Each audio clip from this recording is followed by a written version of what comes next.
Bear with me today, I'm in some extra pain today. We moved from London when I was about 3 to this little Essex suburban town, as it was then before it got city status a few years ago.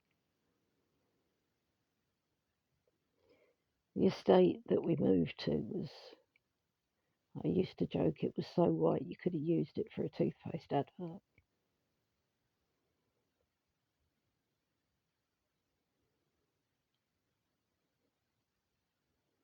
And at that stage, I had no reason to think of my family as anything other than my family, and they were my family. My mum was my mum.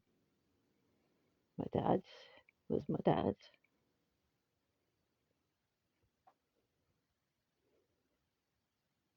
Well, as it turned out,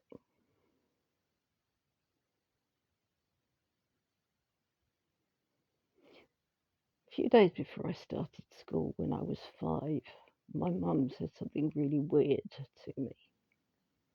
She said, "If anybody asks, you're white, just like your brother and your sister." My brother and my sister were just like my dad, colouring wise, red-headed, pale-skinned.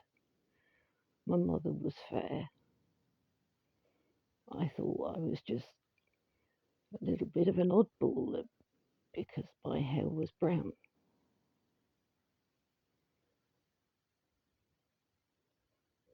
But I didn't think of myself as being different to my siblings.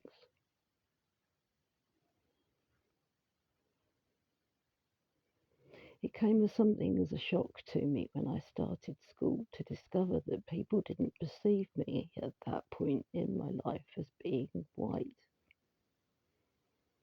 It was before the vitiligo happened, when I was about 7.5, although I wasn't ever allowed to talk about it. I had to pretend like it never happened afterwards. I am white. I describe myself as white. White privilege supported and protected me in a very real sense back then. I was brought up in a white family. I wasn't raised in any other culture or with any access to any other culture or with any knowledge or real awareness of any other culture. So I wouldn't make any claim of being part of any other culture. And it's important to recognise the extent to which white privilege protects me now at this stage in my life. So I'm white. Yes, I have universal vitiligo, a form of it, but it doesn't matter to anybody else but me.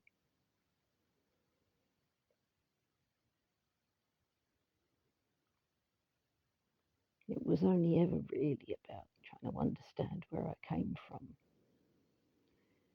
and understand why my father's ethnic identity was a reason to be kept hidden from him and to have him be kept hidden from me.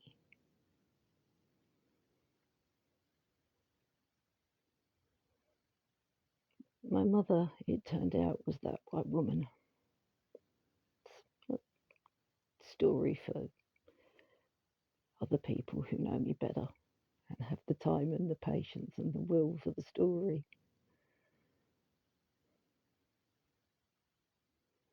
But that's why I started learning about racism, so that I could understand why racism was directed at the man who I wasn't allowed to know anything about and who knows nothing about me. That's still the case. I know what his ethnic identity is. I did a DNA test, but that's as far as it goes. for various reasons, it's not going to be possible to trace him. And I don't know his name. And he doesn't know that I exist, as I said. My mum wouldn't tell me his name.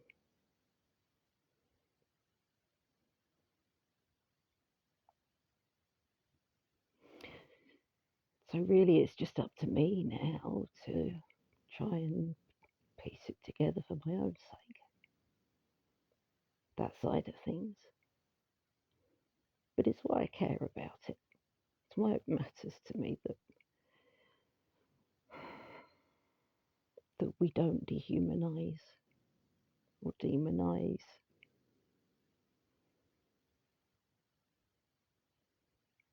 It's why I'm not allowed to know the name of the man who's the reason I exist. And whilst it's probably just as well he knows nothing about me, I still would have liked to have known his name so that I could have used it when I pray for him at night.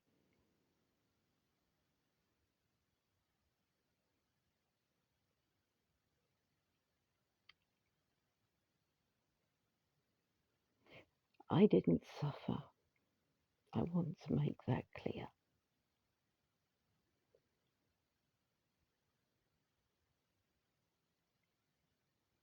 I was very lucky.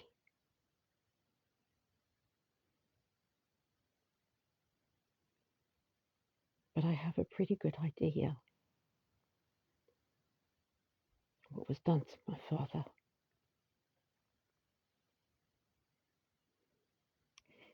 And I have no way of making that better, except to do my best in making the world a better place if I can, in some small way.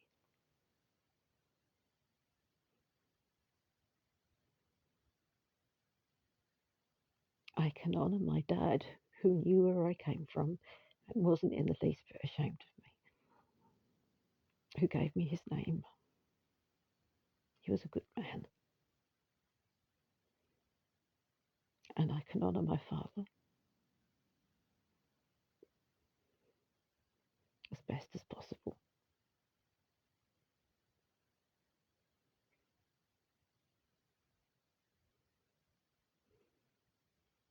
But though racism didn't hurt me directly, I know that it hurts.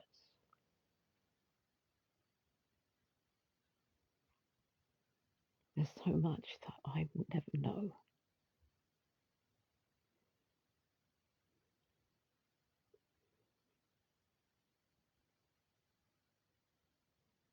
Have a lovely evening, lovely people. And please remember that I'm not ashamed, not in the least. I'm proud of my father and my father's family.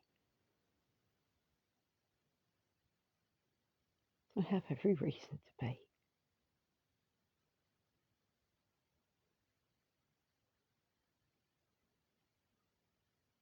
At the end of the day, we're all just human beings trying to make our way in the world. You know? Free Palestine.